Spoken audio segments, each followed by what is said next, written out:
Shalom saudara.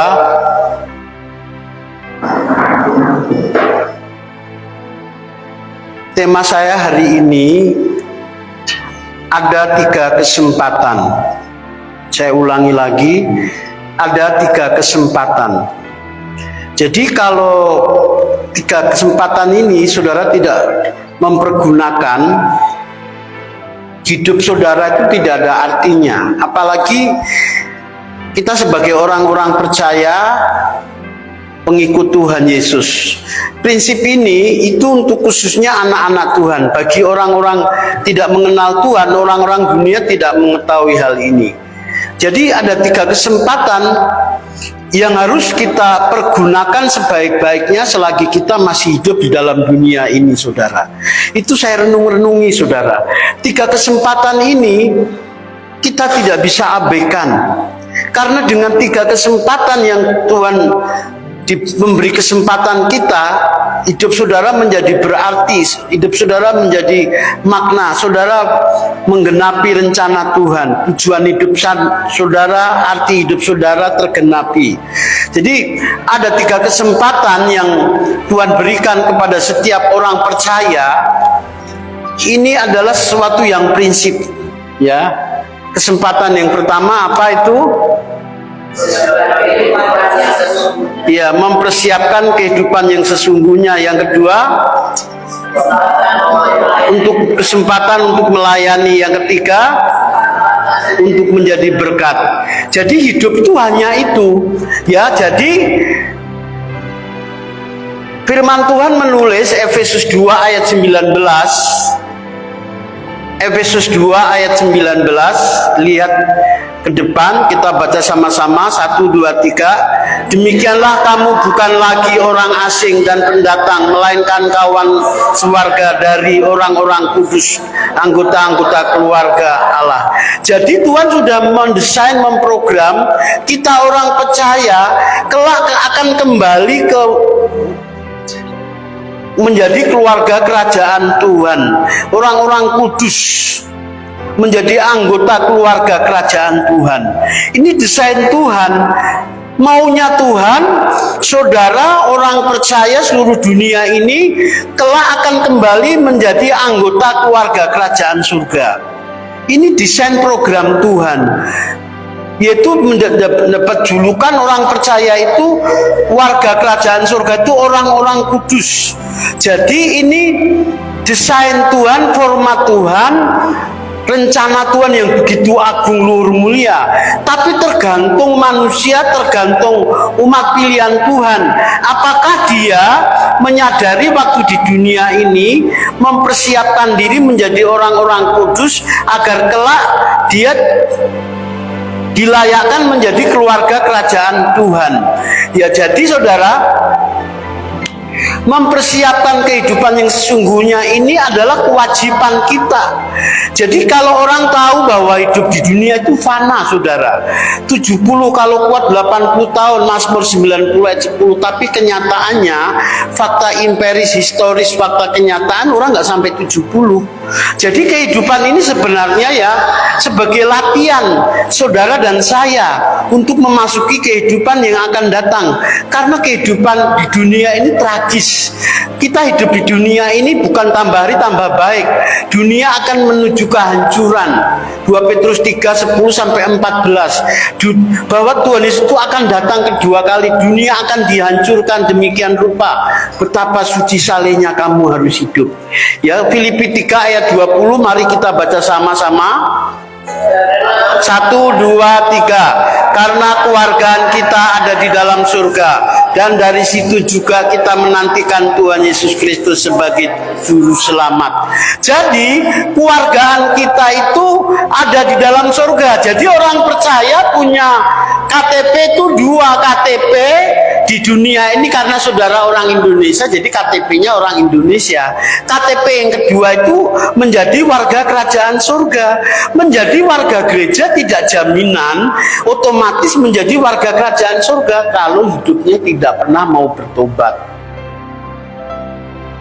masih kompromi dengan dosa, masih kejam.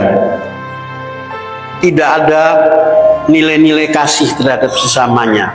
Jadi orang Kristen menjadi warga kerajaan surga aktif di gereja itu tidak jaminan kelak kalau dipanggil Tuhan itu pasti menjadi warga kerajaan surga. Kalau disurvei rata-rata masa bodoh, itu urusan belakangan, yang penting saya ke gereja menjadi orang Kristen. Ini jebakan kuasa gelap. Daerah-daerah Kristen itu yang mayoritas Kristen itu mengerikan sekali.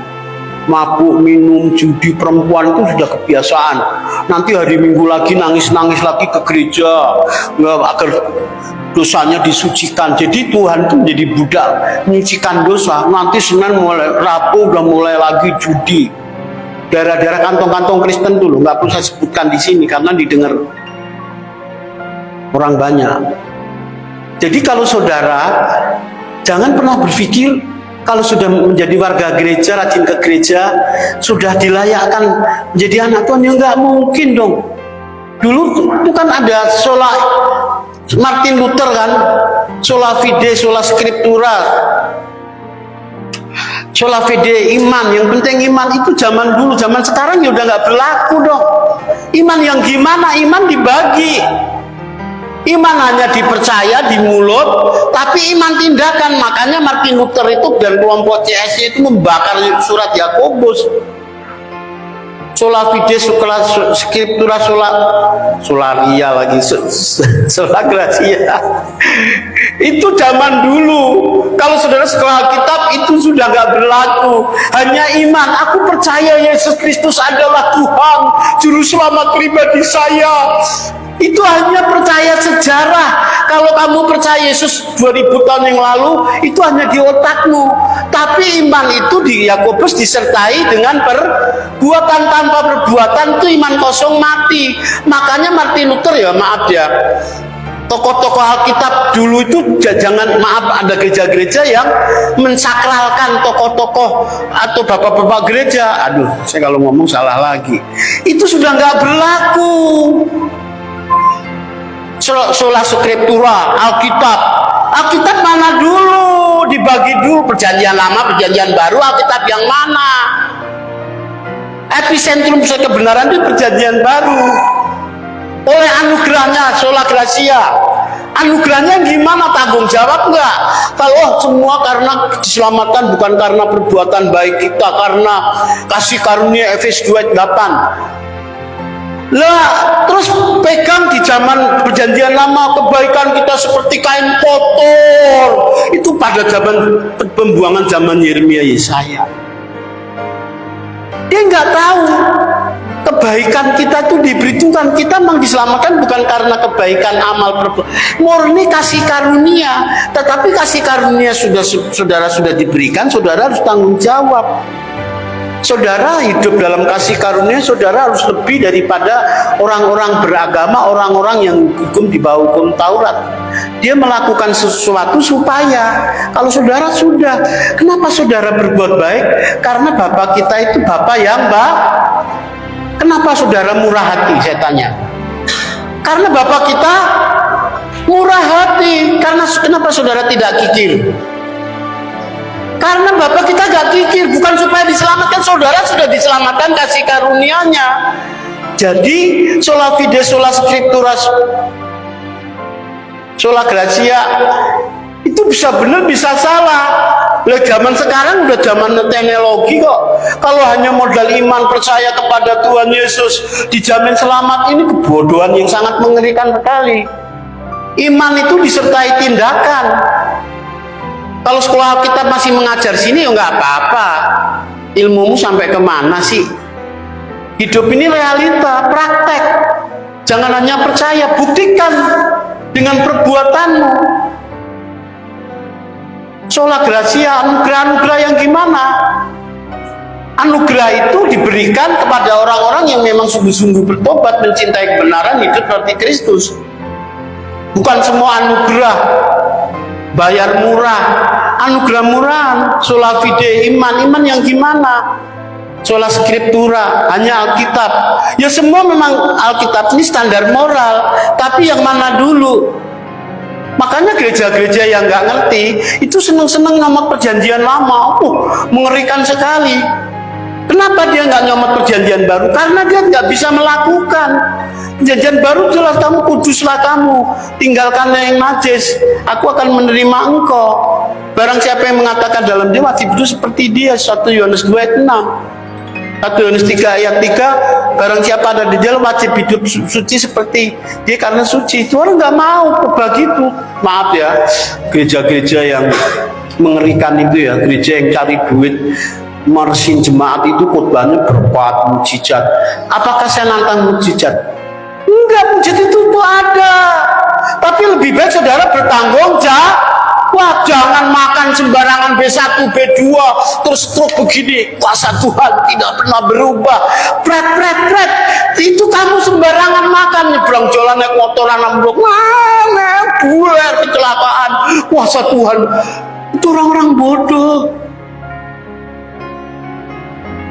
Kamu mengandalkan kuasa mujizat Tuhan atau hidup bertanggung jawab? Pentingan mana? Bertanggung jawab. Kalau mau sukses diberkati, nabung, hemat, kerja apa aja. Kalau mau sehat, pola makan dijaga, sayuran, buah-buahan.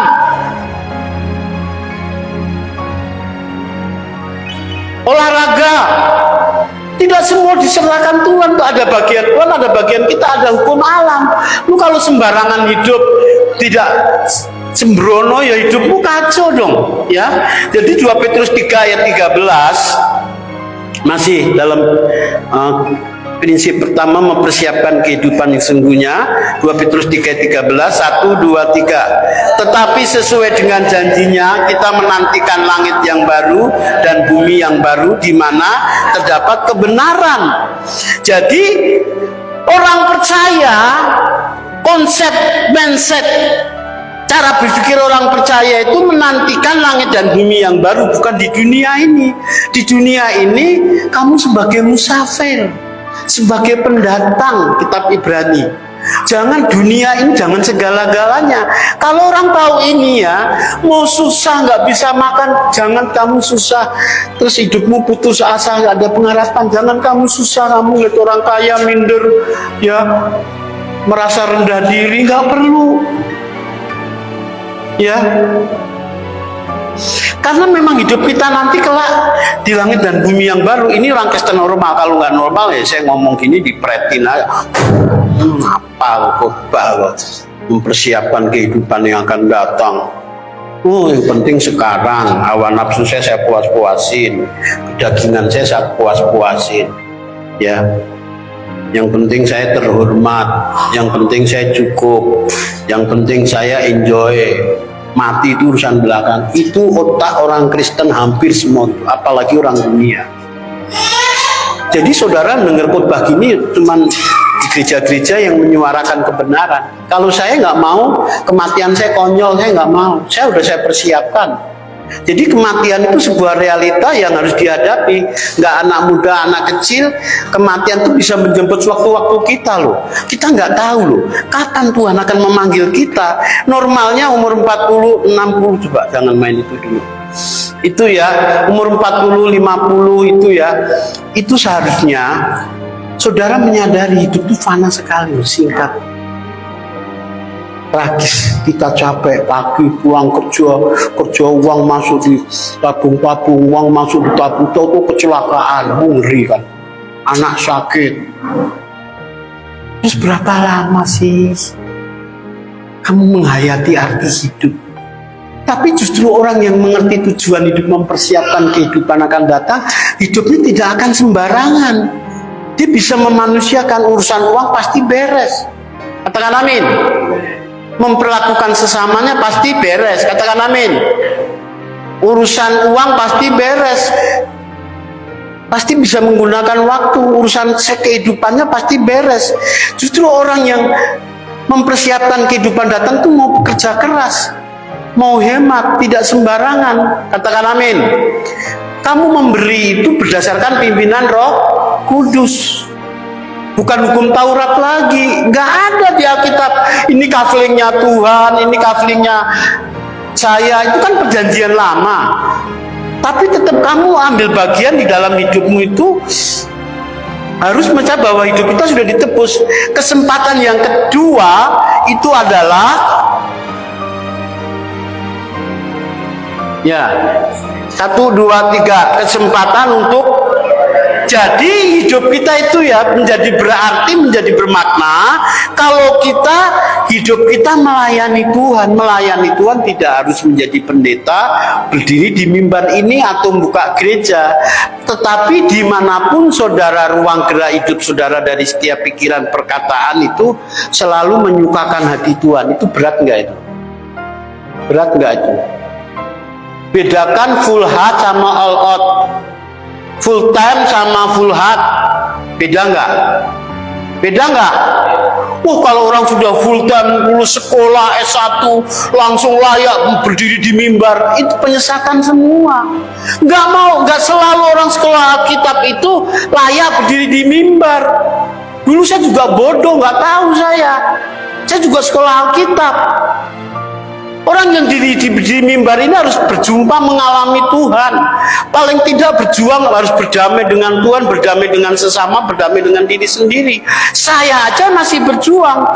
Tapi kalau gereja-gereja itu ya, udah S1, S2 layak, kamu khotbah ya. Bukan itu, melayani perasaan Tuhan. Segala ruang gerak hidup kita menyukakan hati Tuhan. Dimanapun kamu berada menjadi saksi Kristus. Itu berat nggak daripada orang melayani? Lebih berat nggak? Malah berat. Kamu kalau tahu prinsip definisi melayani itu bukan berdiri di gereja menjadi pendeta, tapi menjadi pelita, menjadi garam terang dunia. Apa arti itu pendeta? Cuma isi otaknya duit, jemaat dikomoditi menjadi menghasilkan duit. Jadi pendeta tuh hanya otaknya perpuluhan, janji iman. Jadi jemaat itu diperesin semua. Orientasinya uang, kehormatan. Ini kan nanti banyak akhir zaman tuh hamba Tuhan tuh banyak tidak selamat, binasa. Karena melayani itu motivasinya nggak bersih. Padahal seorang hamba Tuhan itu berat sekali kayak saya ini loh, aduh berjuang. Syarat seorang hamba Tuhan itu satu, harus memiliki kehidupan bersih. Tak percaya saya harus jadi contoh istri anak saya. Urusan uang beres, urusan seks beres, sayang, puas dengan istri. Yang kedua, hamba Tuhan itu hidup dalam kebenaran, itu berat sekali. Saya terseot-seot. Jadi kalau gereja-gereja, kalau udah apalagi pengusaha yang punya uang, yang buka gereja, silahkan khotbah. Ada gereja-gereja yang bisa kasih kesempatan itu pengusaha-pengusaha. Karena kalau dia khotbah, dia bisa kasih uang sebanyak-banyaknya. Yang dikhotbahkan apa yang nggak tahu. Ya, Filipi 1 ayat 21 kita baca sama-sama. 1, 2, 3. Karena bagiku hidup adalah Kristus, mati adalah keuntungan. Jadi Paulus itu full heart, bukan hanya full time, full heart, full all out, melayani, seluruh hidupnya diberikan. Hidupku bagi Kristus. Jadi kalau hidup di dunia untuk Kristus, kematian bukan suatu momok yang menakutkan. 1 Korintus 9 ayat 16. 1, 2, 3. Karena jika aku memberitakan Injil, aku tidak mempunyai alisan untuk memegahkan diri. Sebab itu adalah keharusan bagiku, celakalah aku jika aku tidak memberitakan Injil. Jadi Paulus itu menjadi hamba Tuhan tidak ada alasan untuk mengambil kemuliaan Tuhan, mengangkat diri. Ya. Jadi ada hamba-hamba isi otaknya itu udah rusak. Saya terpaksa ngomong kasar begini ya, karena saya jumpai kalau sudah menjadi hamba Tuhan merasa derajatnya lebih tinggi dari jemaat. Saya hamba Tuhan, kamu sekedar jemaat, saya udah PDM, kamu masih PDP. Saya melihat statement seperti ini. Padahal di dalam iman Kristen nggak ada kasta, nggak ada hamba Tuhan, hamba setan. Terus kalau saya hamba Tuhan, jemaat hamba siapa? Halo? Kalau saya hamba Tuhan di mimbar ini hamba Tuhan, kalau jemaat hamba siapa? Loh, kok nggak ada yang jawab sih? Hamba Tuhan juga, beda panggilannya. Jadi di dalam iman Kristen, imamat, kamulah imamat rajani, umat pilihan Tuhan itu semua orang Kristen jemaat itu semua hamba Tuhan, cuman beda panggilannya. Ada yang melayani dengan hartanya, Lukas 8 1 sampai 3. Rombongan itu melayani dengan hartanya. Wanita-wanita yang dikeluarkan dari tujuh setan itu melayani dengan hartanya. Terus murid Tuhan dan Tuhan Yesus berkeliling dari desa ke desa, dari kota-kota memberitakan Injil. Itu dua golongan umat Kristen. Ada yang melayani hartanya, semua hamba Tuhan. Tapi kalau gereja-gereja yang saya kan jemaat Pak, wajar lah saya boleh main judi, boleh ngelirik, boleh godain cewek, kan saya jemaat bukan hamba Tuhan. Itulah doktrin salah. Kita ini semua hamba Tuhan, katakan amin. Gak ada. Kalau gak hamba Tuhan, hamba setan dong. Semua hamba Tuhan, cuma beda panggilannya. Kelak semua akan mempertanggungjawabkan di hadapan Tuhan. Jangan pernah berpikir kalau orang sudah diberi diri mimbar, khotbahnya berapi-api di YouTube, banyak pengikutnya, hidupnya itu beres, bersih, kudus. Belum tentu loh itu. Itu saya takut itu. Kalau banyak hamba Tuhan masuk neraka kok. Justru hamba Tuhan yang miskin-miskin di daerah-daerah ini lebih baik miskin tapi masuk dia utangnya diberesin kok. Kalau hamba Tuhan terlalu kaya, uangnya miliaran, punya apartemen di Amerika, di Los Angeles, udah hedonismenya kuat sekali, jamnya miliaran. Aku nggak iri ngomong begini. Tapi orang-orang miskin itu disayang Tuhan, kaya iman di mata Tuhan ya. Jadi kesempatan yang kedua ini melayani. Saya nggak tahu konsep saudara melayani. Saudara memperhatikan hamba Tuhan, memberitakan gereja, itu juga melayani. Sisihkan uangmu, melayani Tuhan nggak itu? Kamu kan kerja berat, kamu sisihkan tuh hasil keringatmu, itu juga melayani. Sama berdiri di mimbar itu sami mawon, orang Jawa bilang. Podo wae, yang di mimbar sama yang jemaat, kamu melayani, memberikan makan yang terbaik. Katakan amin. Perbaikan gizi setiap hari Rabu, katakan amin. Kok ketawa sih? Itu juga melayani. Jangan memberi sembarang, ya memperkuat dikit-dikit lah. Saya tahu jemaat-jemaat semua cinta Tuhan. Makanya kalau hari Rabu itu saya bisikin kepada gembala, perbaikan gizi. Ya, yang ketiga apa? 1, 2, 3 kesempatan apa? Kita baca Kisah Para Rasul 20 ayat 35 ayat terakhir. 1, 2, 3. Dalam segala sesuatu telah kuberikan contoh kepada kamu, bahwa dengan bekerja demikian kita harus membantu orang-orang yang lemah dan harus mengingat perkataan Tuhan Yesus, sebab Ia sendiri mengatakan apa? Adalah lebih berbahagia memberi daripada menerima. Prinsip saya juga seperti itu, saudara. Makanya saya ternak ayam. Aduh, tadi bawa tomat lupa lagi. Nanam tomat matang-matang, kemarin saya jual 4 kilo, saudara. Sekilo 40 saya jual 30. Kata istri saya, yaudah nggak apa-apa buat kamu mah jualan cabai. Sama pedagang ya harganya di bawah pasar dong. Saya jualan. Tanam tomat, cabai, itu pun nggak cukup. Saya nggak mau jadi beban. Tapi karena Tuhan tahu ya kekuatan saya seperti tetap ada saudara yang nolong saya.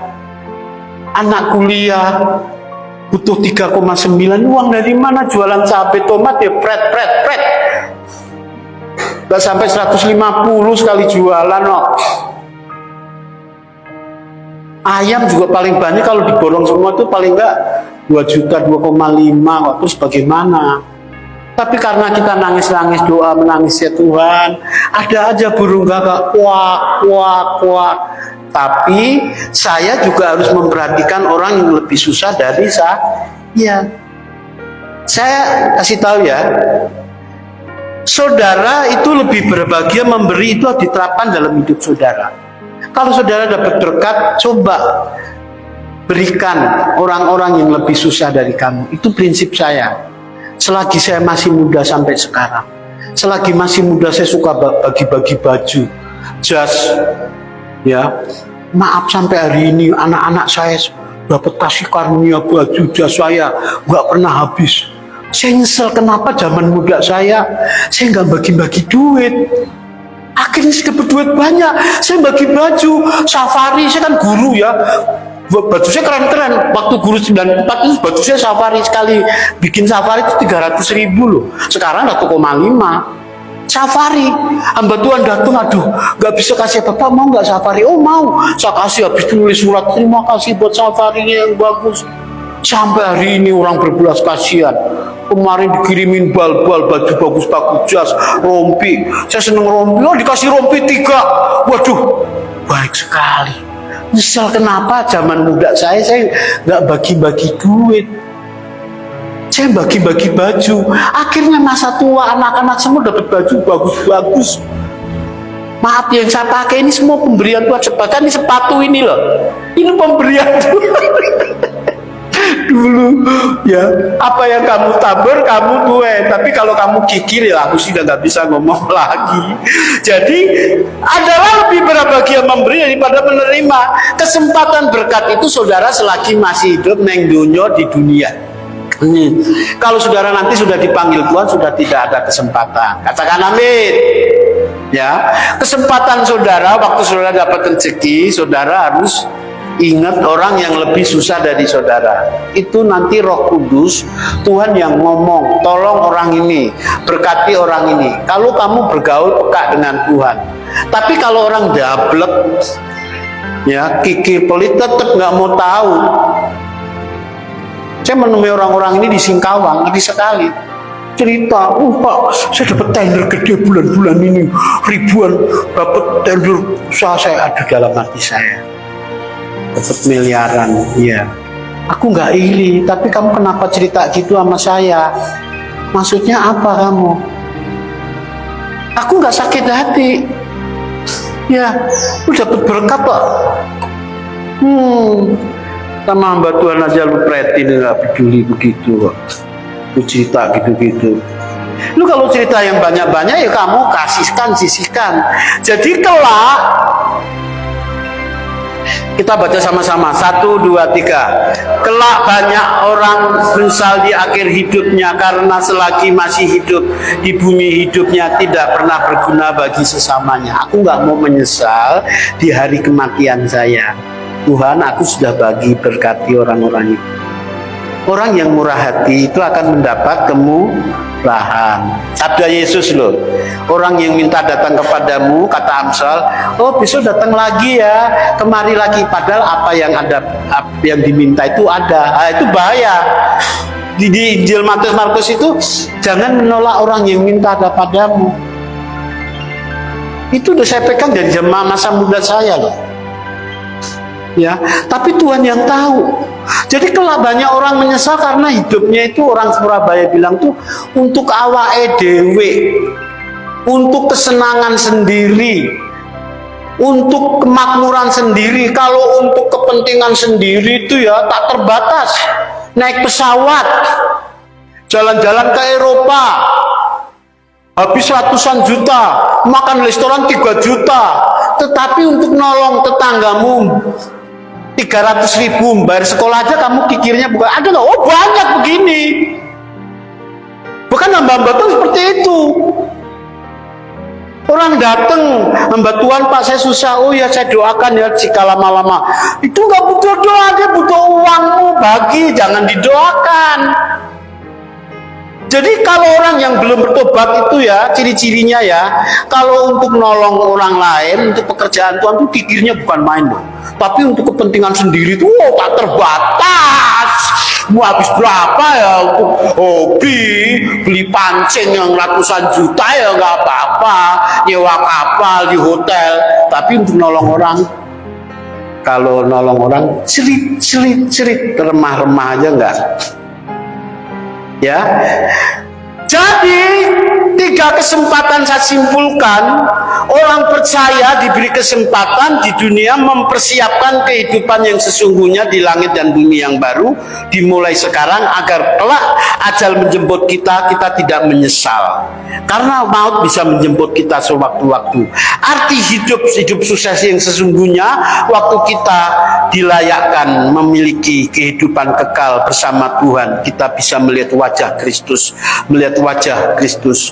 Wahyu 22:1-5, Wahyu 21-5, Wahyu 22:1-5, 2 Petrus 3-13.